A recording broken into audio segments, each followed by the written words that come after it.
Okay, this is another case study that's interesting. We've had this case going for maybe 6 or 7 years now. One of the cases that we first started cataloging with the locator attachment system, and looking back and evaluating the bone gives us a little bit of insight. This information on this CT is the most current to date. It's just been about a week ago that he came in. And we can look and see what's happened to his arch.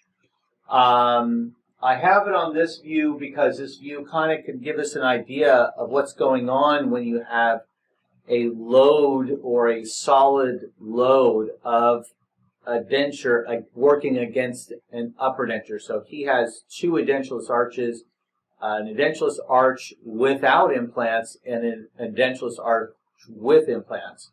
Now, dentures don't help encourage bone growth, and what's happening is that as he's forcing or biting against his upper denture, it's kind of creating a combination syndrome effect.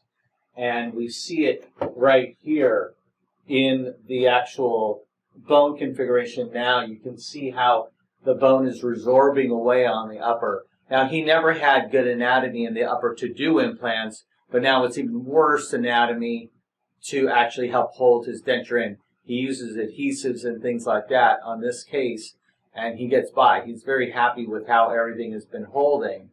So, but in this case, on the lower case, we also originally had a problem with the ridge height. So that's what it looks like on a full edentulous case. It hasn't really changed there. Just the upper has changed.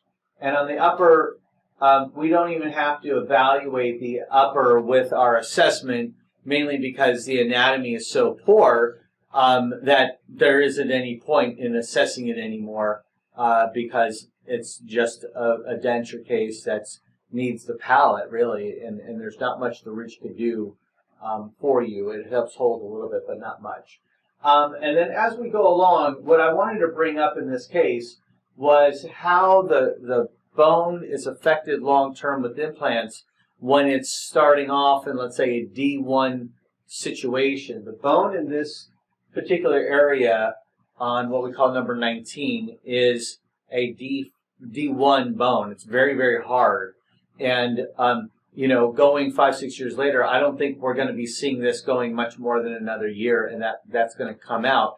And we'll look at the other sites that had more of a D2, D3 bone and how those turned out. So let's do that.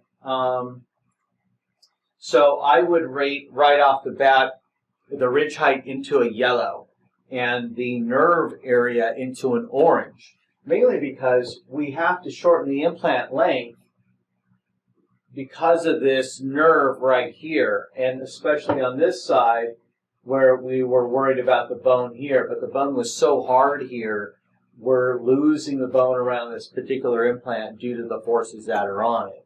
So let's look at this bone here. We'll look at these three implants here. Here's that first one. The implant is in some really hard bone, but then also has some soft bone. And so it still holds the facial plate of the bone. It has a knife edge, and this seems to be holding nicely, and we have a lot of decent bone quality around that implant. As we go back one more, we go look at that implant, and that one's also holding nicely here.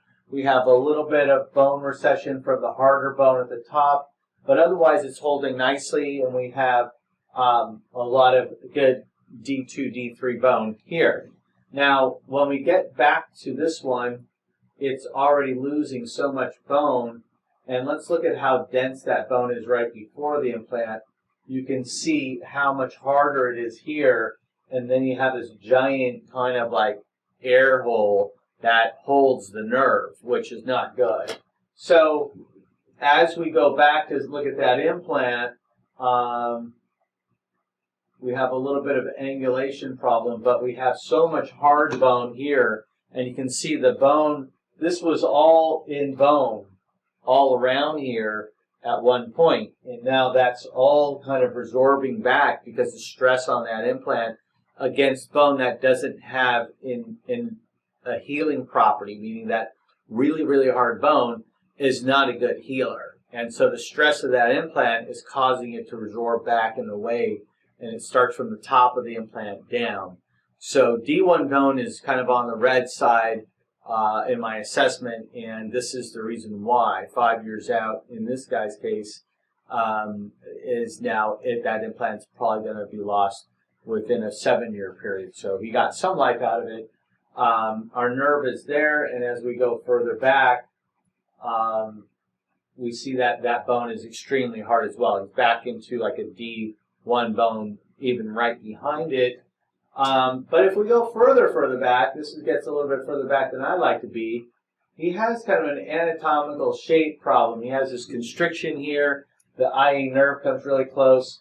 But his bone actually quality looks pretty good. But if I were to measure that to the nerve, he's got an 8 millimeter. So a short implant there. He'll probably then have different problems. He will have tissue attachment problems where the denture is hitting on that tissue that's flapping up, so that's not so good. We're running a risk of trying to put a 7 millimeter implant in an 8 millimeter bone. It's still possible. It will probably heal very well, but it becomes more of a soft tissue problem and a restorative problem, making sure that the denture actually goes that far back. That's pretty far back.